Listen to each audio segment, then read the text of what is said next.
എല്ലാ കൂട്ടുകാർക്കും നല്ലൊരു യാത്രയെ ആശംസിച്ചുകൊണ്ട് നമുക്ക് നേരെ ഇഷിതയുടെ മഹേഷിന്റെ നാളത്തെ നല്ലൊരു പ്രൊമോ വിശേഷം കേട്ടാലോ. ആദ്യമായി കാണുന്നവരാണെങ്കിൽ ചാനൽ ഇഷ്ടപ്പെട്ട ഒന്ന് സബ്സ്ക്രൈബ് ചെയ്യാൻ മറക്കരുതേ. വീഡിയോ ഇഷ്ടപ്പെടുവാണെങ്കിൽ ഒരു ലൈക്ക് തരാനും മറക്കരുത് കേട്ടോ. അപ്പൊ നമുക്ക് നേരെ നമ്മുടെ വിശേഷത്തിലേക്ക് അങ്ങോട്ട് പോയാലോ. അങ്ങനെ ഇന്നത്തെ വിശേഷം നമ്മൾ കണ്ടു. മാഷിനെ ചോദ്യം ചെയ്യുകയാണ് പ്രിയാമണി. കാരണം പ്രിയാമണിക്കറിയാം എന്തോ ഒരു പ്രശ്നമുണ്ട് ഇഷിതയും മഹേഷും തമ്മിൽ, അല്ലെങ്കിൽ മഹേഷിന് എന്തോ ഒരു പ്രശ്നമുണ്ട്. പിന്നീട് മാഷിനോട് പറഞ്ഞു, സത്യം പറ മാഷേ, മാഷ് നമ്മുടെ മോളെ ചതിക്കുഴിയിലേക്ക് കൊണ്ട് ഇട്ടിരിക്കുവാണെന്ന് ചോദിക്കുകയാണ്. മാഷിന്റെ ഒറ്റ നിർബന്ധം പോലുമാണ് ഈ കല്യാണം നടന്നേ. പ്രിയാമണിക്ക് ഒട്ടും താല്പര്യമില്ലായിരുന്നു അങ്ങോട്ടേക്ക് പറഞ്ഞു വിടാൻ. കാരണം മറ്റൊന്നുമല്ല, സ്വപ്നവല്ലി തന്നെയായിരുന്നു മെയിൻ പ്രശ്നം. അപ്പൊ മാഷിന്റെ നിർബന്ധത്തിന് വഴുകി വിട്ടുകൊണ്ട് മാഷിന് ഒരു വല്ലാത്ത ടെൻഷനുണ്ട്. മഹേഷിന്റെ കയ്യില് തന്റെ മോള് സുരക്ഷിതയായിരിക്കും എന്ന് വിചാരിച്ചാണ് മഹേഷുമായിട്ടുള്ള കല്യാണം നടത്തിയത്. പക്ഷെ ഇങ്ങനെ ഒരു പ്രതിസന്ധി സ്വപ്നത്തിൽ പോലും പ്രതീക്ഷിച്ചില്ല. പിന്നീട് മാഷിനോട് പറഞ്ഞു, മാഷ സത്യം പറ, മാഷിനെ അലട്ടുന്ന പ്രശ്നം എന്താ? ചെറിയ കാര്യത്തിനൊന്നും മാഷ ഇത്ര മാത്രം ടെൻഷൻ അടിക്കില്ലെന്നറിയാം. എന്തോ വലിയൊരു പ്രശ്നം ഉണ്ടെന്ന് പറയണം. മാഷ് പറഞ്ഞ, അങ്ങനെ പറയത്തക്ക പ്രശ്നമൊന്നും ഇല്ല. ഞാൻ പറഞ്ഞല്ലോ, ഓഫീസിലെ ചില കാര്യങ്ങൾ അത്രേ ഉള്ളൂ. അതാ ഞാനും മോളും തമ്മിൽ സംസാരിച്ചെന്ന് പറയണം. അങ്ങനെ പറഞ്ഞ് മാഷ് ഒഴിഞ്ഞു മാറാൻ ശ്രമിക്കുകയാണ്. ഈ സമയം ആകാശ് ഒരു നെറ്റിയിലൊരു കെട്ടൊക്കെയായിട്ട് നേരെ വീട്ടിലേക്ക് ചെല്ലുവാണ്. പെട്ടെന്ന് അങ്ങോട്ടേക്ക് വന്നിട്ട് രചന വെച്ച്, ഇതെന്താ ആകാശേ, ഇതെന്ത് പറ്റിയതാന്ന് ചോദിക്കുക. എന്ത് പറ്റിയതാന്ന്? ആ മഹേഷ് അവൻ തന്ന സമ്മാനം പറയണേ. മഹേഷോ? പിന്നീട് അവന്റെ ഓഫീസിൽ ചെന്ന കാര്യമൊക്കെ പറയണം. മഹേഷിന്റെ ഓഫീസില് ചിപ്പിമോളുടെ ഹെൽത്ത് കെയർ ഹോസ്പിറ്റലിനെ കുറിച്ച്, ഉദ്ഘാടനത്തെ കുറിച്ച് പറയാനായിട്ട് അതേക്കുറിച്ചൊക്കെ പറയണം. എല്ലാം കേട്ട് കഴിഞ്ഞപ്പോഴത്തേനും പെട്ടെന്ന് രചന പറഞ്ഞു, അതിന്റെ കാര്യമില്ലായിരുന്നു, അവനെ സൂക്ഷിക്കണമെന്ന് പറഞ്ഞില്ലേ, അവനൊരു സൈക്കോ മൈൻഡാന്ന് പറയണം. ഇത് കേട്ടപ്പം ആകാശ് പറഞ്ഞു, അവന്റെ മനസ്സിനെ നമ്മൾ സൈക്കോ ആക്കി മാറ്റിക്കൊണ്ടിരിക്കുകയല്ലേ രചന. അധികം വൈകാതെ തന്നെ കണ്ടു അവൻ അങ്ങനെ താഴേക്ക് കൂപ്പൂത്തും. അതാണ് നമുക്ക് വേണ്ടത്. ഇപ്പൊ ഈ ചെയ്തിരുന്ന ഒരു കാര്യം മനസ്സിലാക്കാം, അവന്റെ മൈൻഡ് ശരിയായിട്ട് ഇല്ലെന്നുള്ള കാര്യം. കാരണം നമ്മുടെ മോളാണ് ചിപ്പി മോളെന്നുള്ള ആ രഹസ്യം ഞാൻ പറഞ്ഞു കഴിഞ്ഞതിന് ശേഷം അവന്റെ മനോനില തെറ്റിയിരിക്കുക. അപ്പൊ അതിനുള്ള ഒരു ഉദാഹരണമല്ലേ അത്. ഇങ്ങനെ പോവുകയാണെങ്കിൽ അധികം വൈകാതെ തന്നെ അവന്റെ സിഇഒ പദവി തന്നെ പോകും. അവൻ ഒന്നിനും കോൺസെൻട്രേറ്റ് ചെയ്യാൻ പറ്റില്ല. നമ്മൾ വിജയിച്ചിരിക്കുന്നു, പാതി വിജയിച്ചിരിക്കുക എന്ന് പറയണം. ഇത് കേട്ടപ്പോ രചന പറഞ്ഞു, സൂക്ഷിക്കണം, അവൻ എന്തും ചെയ്യാത്ത മടിയില്ലാത്തവനാ. ഈ വീട്ടിൽ തന്നെ കയറി വന്ന് എന്നെ കൊല്ലാൻ ശ്രമിച്ചവനാന്ന് പറയും. ആകാശ് പറഞ്ഞു, അന്ന് വന്നു, പക്ഷെ ഇനി വന്നിട്ടുണ്ടെങ്കിൽ അവൻ ജീവനോടെ പോവല്ലെന്ന് പറയണം. എന്ത് ചെയ്യണമെന്ന് നീ തന്നെ തീരുമാനിച്ചു. കാരണം വീട്ടിൽ കയറി വന്നിട്ടുണ്ടെങ്കിൽ എന്തെങ്കിലും ചെയ്താ ഒന്നും ആർക്കും ഒന്നും പറയാനായിട്ട് പറ്റില്ല. കാരണം നീ വേണം ഇനി കാര്യങ്ങളൊക്കെ ചെയ്യാന്ന് പറയണ. ഇത് കേട്ടതിന് രചന പറഞ്ഞു, എനിക്കറിയാം എന്ത് ചെയ്യണമെന്ന്. അന്ന് വന്നപ്പോ ഞാൻ പെട്ടെന്ന് എനിക്കൊരു പേടിയുണ്ടായി, സത്യം തന്നെയാ. പക്ഷെ ഇനി വന്നിട്ടുണ്ടെങ്കിൽ ഞാൻ അവനെ വെറുതെ വിടില്ല എന്ന് പറയണം. പിന്നീട് ആകാശ് പറഞ്ഞു, അതോർത്ത് നീ പേടിക്കണ്ട, ഇനി അവൻ ഇങ്ങോട്ട് കാലു കുത്താൻ പോകുന്നില്ല. കാലു കുത്തിയിട്ടുണ്ടെങ്കിൽ ഈ ആകാശ് ആരാന്ന് അവൻ അറിയാൻ പോകുന്നുള്ളൂ. അവനിങ്ങനെ കുറച്ചു നാളും കൂടെ ഭ്രാന്ത് കളിക്കട്ടെ, അവസാനം വേണം നമുക്ക് നമ്മുടെ ആണവായുധം എല്ലാം വജ്രായുധം എല്ലാം എടുത്ത് പ്രയോഗിക്കാനെന്ന് പറയാണ്. ഇത് കേട്ടപ്പോ രചന പറഞ്ഞു, അത് ശരിയാ, പക്ഷെ ഒരു കാര്യമുണ്ട്, മഹേഷ് അത്ര പെട്ടെന്ന് പിടിതരുമെന്ന് തോന്നില്ല. മഹേഷ് മാത്രമല്ല, മഹേഷിനോടൊപ്പം ഇപ്പൊ ഇഷിതയുണ്ട്. ആ ഒരു ഓർമ്മ വേണമെന്ന് പറയണം. നേരത്തെയാണ് കുഴപ്പമില്ലായിരുന്നു, പക്ഷെ ഇഷിതയ്ക്ക് അത്യാവശ്യം ബുദ്ധിയുണ്ട്. അവള് ചിന്തിച്ച് ഓരോ കാര്യങ്ങൾ ചെയ്യത്തുള്ളൂ. പെട്ടെന്നൊന്നും അവളെ നമുക്ക് മയക്കെടുക്കാൻ സാധിക്കില്ല. അല്ലെങ്കിൽ തന്നെ കഴിഞ്ഞ ദിവസം ഇവിടുന്ന് മഹേഷിനോട് കൂട്ടിക്കൊണ്ട് പോയി കഴിഞ്ഞപ്പം എനിക്ക് പറയാവുന്നതിന് മാക്സിമം ഞാൻ പറഞ്ഞ, പക്ഷെ അത് അവള് വിശ്വസിച്ചോ ഇല്ലയോ ഒന്നും അറിയത്തില്ലെന്ന് പറയണം. ആകാശ് പറഞ്ഞു, വിശ്വസിച്ചാലും ഇല്ലെങ്കിലും അവളുടെ മനസ്സിൽ അത് കരടായിട്ട് കിടക്കും. അത് മതി, അതാണ് നമുക്ക് വേണ്ടത്. അത് നമ്മളിങ്ങനെ ഇടയ്ക്കിടയ്ക്ക് ഇങ്ങനെ ഊതി കത്തിച്ചുകൊണ്ടിരിക്കണം. ഒരു തീപ്പൊരി വീണിട്ടുണ്ട്, ആ തീപ്പൊരിനെ ഇങ്ങനെ ജ്വലിപ്പിച്ചുകൊണ്ടിരിക്കണം. ഇപ്പം മഹേഷിനോട് ചെയ്യുന്ന കാര്യം അത് തന്നെയാണ് ഞാൻ ചെയ്യുന്നത്. ഇടയ്ക്കിടയ്ക്ക് അവനെ വിളിച്ച് ചിപ്പുമോൾ എന്റേതാന്ന് ഞാൻ ഓർപ്പിക്കും. അങ്ങനെ വന്നു കഴിയുമ്പത്തേനും അവന് പിന്നെ മാനസിക വിഭ്രാന്തി ഉണ്ടാവും. അതാണ് നമുക്ക് വേണ്ടതെന്ന് പറയാണ്. ആ സമയം മഹേഷ് ആകെപ്പാട് ടെൻഷനോടുകൂടി മുറിയിലിരിക്കുകയാണ്. മഹേഷിനെ ആണെങ്കിൽ സഹിക്കാൻ പറ്റുന്നുണ്ടായിരുന്നില്ല. കാരണം ചിപ്പുമോള് തന്റെ അല്ലെന്ന് പറയണം. അതൊക്കെ ഓർത്തപ്പോ തനിക്ക് നഷ്ടപ്പെടുക. തന്നെക്കാൾ ഉപരി ഇഷിത ഇങ്ങോട്ട് വന്നത് തന്നെ ചിപ്പിമോളെ കരുതിയിട്ടാണ്. താനപ്പോ അവളോട് ചെയ്യുന്ന വലിയൊരു അപരാധം തന്നെയല്ലേ ഇത് എന്നൊരു ചിന്ത മനസ്സിലേക്ക് വരികയാണ്. അപ്പോഴേക്കും ഇഷിത ഡ്രസ്സൊക്കെ മാറി അങ്ങോട്ടേക്ക് കയറി വരുവാണ്. ഇഷിത എന്താ മഹേഷ് ഭയങ്കര ആലോചനയാണല്ലോ എന്ന് പറയണേ. ഒന്നുമില്ല എന്ന് പറയണേ. ഞാനുള്ള ചായ എടുത്തോണ്ട് വരാന്ന് പറഞ്ഞുകൊണ്ട് ഇഷിത പോയി ചായ എടുത്തോണ്ട് വരുന്നുണ്ട്. ചായയൊക്കെ മഹേഷിന് കൊണ്ടേ കൊടുത്തു. പിന്നീട് നേരെ ചിപ്പിമോളുടെ അടുത്തേക്ക് ചെല്ലുക. ചിപ്പിമോളുടെ പിന്നെ കുറച്ച് വിശേഷങ്ങളൊക്കെ ചോദിക്കുന്നുണ്ട്. സ്കൂളിലെ വിശേഷങ്ങൾ കാര്യങ്ങളെല്ലാം ചോദിക്കുന്നുണ്ട്. പിന്നീട് ചിപ്പിമോള് പറഞ്ഞു, അതെ ഞങ്ങളിന്ന് കസേര കളിച്ചു, ഞാനാ ജയിച്ച അമ്മയെന്നൊക്കെ പറയാണ്. മോള് മെഡിക്കല്ലേ എന്നൊക്കെ പറയണം. അതെ, ഡാഡിയും കൂടെ വേണ്ടായിരുന്നു, പക്ഷെ ഡാഡിക്ക് എന്നോട് ഇഷ്ടമില്ലാത്തോണ്ടല്ലേ എന്ന് ചോദിക്കാം. അതെ, മോളോട് ഇഷ്ടമില്ലെന്ന് ആര് പറഞ്ഞു? ഡാഡിക്ക് നല്ല ഇഷ്ടമുണ്ടെന്ന് പറയണം. സത്യമായിട്ടും ഇഷ്ടമാണെന്നേ. ഡാഡിയുടെ മനസ്സിലെ ഓഫീസിലെ വലിയ പ്രശ്നങ്ങളൊക്കെ ഉള്ള, അതുകൊണ്ടാണ് ഇങ്ങനെ കാണിക്കുന്നത്. മോളത് കാര്യമായിട്ട് എടുക്കണ്ട കേട്ടോ.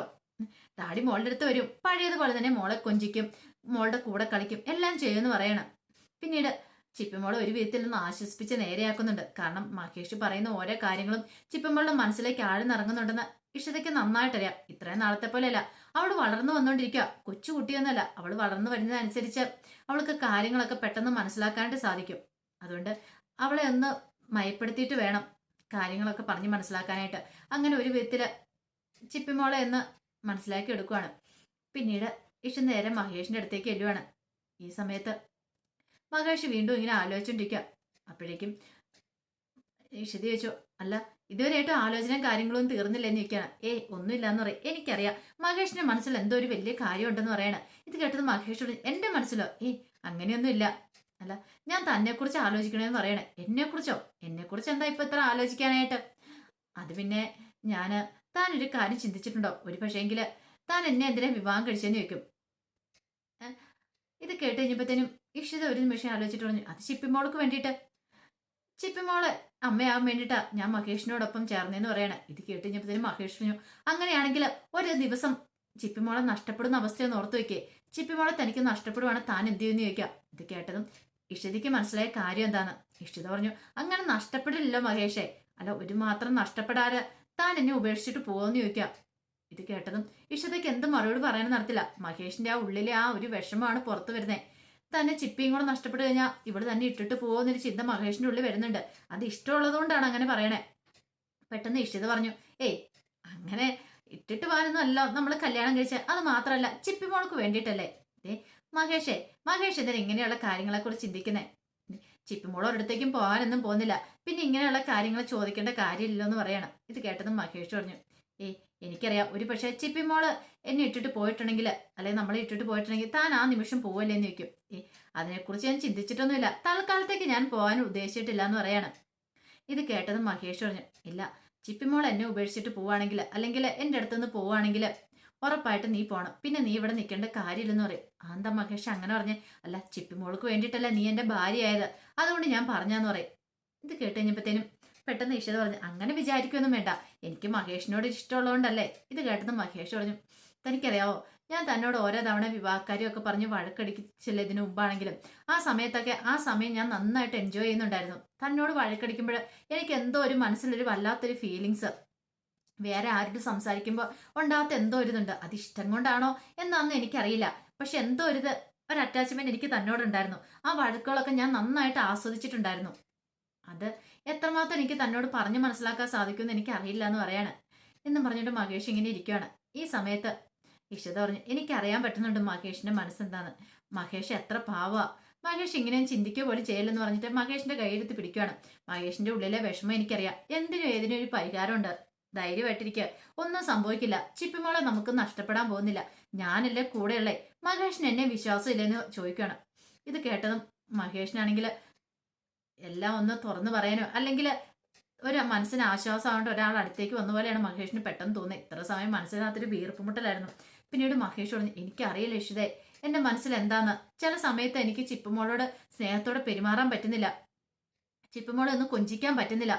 2-3 ദിവസമായിട്ട് ഞാൻ അനുഭവിക്കുന്ന വേദന. ഇത് കേട്ടത് ഇഷിത പറഞ്ഞു, അതിനെക്കുറിച്ച് ഒന്നോർത്ത് മഹേഷ് വേദനിക്കണ്ട, എല്ലാം എനിക്ക് വിട്ടു തന്നേരെ, ഞാൻ കൂടെയുണ്ട്, എന്തിനു വേദന കട്ട സപ്പോർട്ടായിട്ട് ഞാൻ നിൽക്കുമെന്ന് പറയണേ. പിന്നീട് മഹേഷിന്റെ കൈ ചേർത്ത് പിടിച്ചു കഴിഞ്ഞപ്പോഴത്തേനും മഹേഷ് എന്ത് ചെയ്യാണ്, ഇഷിതയുടെ തോളത്തേക്ക് ചാരുവാണ്. ആ ഒരു ആശ്വാസത്തിന് വേണ്ടിയിട്ടായിരുന്നു. ഇഷിത മഹേഷിനെ ചേർത്ത് പിടിക്കുകയാണ്. ഇഷിതയ്ക്ക് അറിയാം മഹേഷിന്റെ ഉള്ളിൽ ഇപ്പൊ കത്തിയെരിഞ്ഞുകൊണ്ടിരിക്കുന്ന ആ ഒരു അഗ്നി എത്രമാത്രം വലുതാന്നുള്ള കാര്യം, ചിപ്പിമോളെ നഷ്ടപ്പെടുമെന്നുള്ള. പിന്നീട് മഹേഷിനോട് പറഞ്ഞു, മഹേഷിന് ചിപ്പിമോളെ കുറിച്ച് ഓർത്തല്ലേ വേവലാതിയല്ലേ, മഹേഷിന്റെ മോളല്ലേ ചിപ്പിമോള്, പിന്നെ ഈ ചിപ്പിമോൾ എങ്ങോട്ട് പോവാനായിട്ടാ. പിന്നെ ഒരു കാര്യം, മഹേഷ് ചിപ്പിമോളെ സ്നേഹിക്കണം, പണ്ടത്തെ പോലെ തന്നെ, ഒരു കാരണവശാലും അവളെ കൈവിടില്ല. അവളുടെ ഉള്ളില് അവളുടെ ഡാഡി ഇപ്പോൾ ഓരോ നിമിഷം മങ്ങിപ്പോയിക്കൊണ്ടിരിക്കുകയാണ്. കാരണം ആ ഡാഡി എന്നുള്ള ആ ഒരു പേര്, അല്ലെങ്കിൽ മഹേഷിന്റെ പേര് കേൾക്കുന്നതല്ലേ ഇപ്പൊ അവൾക്കൊരു പേടി സ്വപ്നമായിട്ട് മാറിയിരിക്കുക. അതുകൊണ്ട് അതങ്ങനെ ഒരിക്കലും ഉണ്ടാവരുത്. അവൾ ഒത്തിരി ഈ ലോകത്തിൽ ഏറ്റവും കൂടുതൽ സ്നേഹിക്കുന്ന മഹേഷിനെയാണ്, അത് മഹേഷാണ് മനസ്സിലാക്കാത്തതെന്ന് പറയണം. ഇത് കേട്ട് മഹേഷ് കരയുവാണ്. ഇഷിതയ്ക്ക് മനസ്സിലായി ഉള്ളിലെ വിഷമം. ഇഷിത ഓർത്ത് കുറച്ച് കരഞ്ഞങ്ങ് കരഞ്ഞു പോട്ടെ, ആ മനസ്സിലെ ആ ഒരു ബുദ്ധിമുട്ട് കുറച്ച് കരഞ്ഞു തീർക്കണേ തീരുമല്ലോ എന്നോർത്ത്. പിന്നീട് മഹേഷ് പറഞ്ഞു, എനിക്കറിയാം ഞാൻ ചെയ്യുന്ന എത്ര വലിയ അപരാധമെന്ന്, പക്ഷെ എന്ത് ചെയ്യാൻ പറ്റും, എനിക്ക് അങ്ങനെയൊക്കെ ചെയ്യാനായി തോന്നിയെന്നൊക്കെ പറയാണ്. പിന്നീട് ഇഷിത മഹേഷിനെ ആശ്വസിപ്പിക്കുന്നൊക്കെ ഉണ്ട്. ഇനിയിപ്പം ഇഷിതയും മഹേഷും കൂടെ ചേർന്ന് ചിപ്പിമോൾക്ക് വേണ്ടി പോരാടാനായിട്ട് പോവാണ്. കാരണം മഹേഷിന്റെ കുഞ്ഞാണ് ചിപ്പി എന്നുള്ള കാര്യം ഇഷിതയ്ക്ക് തെളിയിക്കണം. അതും ഡോക്ടറല്ലേ ഇഷിത, അപ്പൊ അതിന് അധികം ബുദ്ധിമുട്ടൊന്നും ഉണ്ടാകത്തില്ല. അതിനു വേണ്ടിയിട്ടുള്ള നടപടികളൊക്കെ ഇനി ഇഷിത ആരംഭിക്കാനായിട്ട് പോവാണ്. മഹേഷിന് വേണ്ടി പൊരുതാൻ തന്നെ തീരുമാനിച്ചു. അപ്പൊ അതിന്റെ വിശേഷങ്ങളൊക്കെ നമുക്ക് എല്ലാവർക്കും കാത്തിരിക്കാം കേട്ടോ. ഒരിക്കൽ കൂടി എല്ലാവർക്കും നല്ലൊരു രാത്രി ആശംസിച്ചു നിർത്തുന്നു.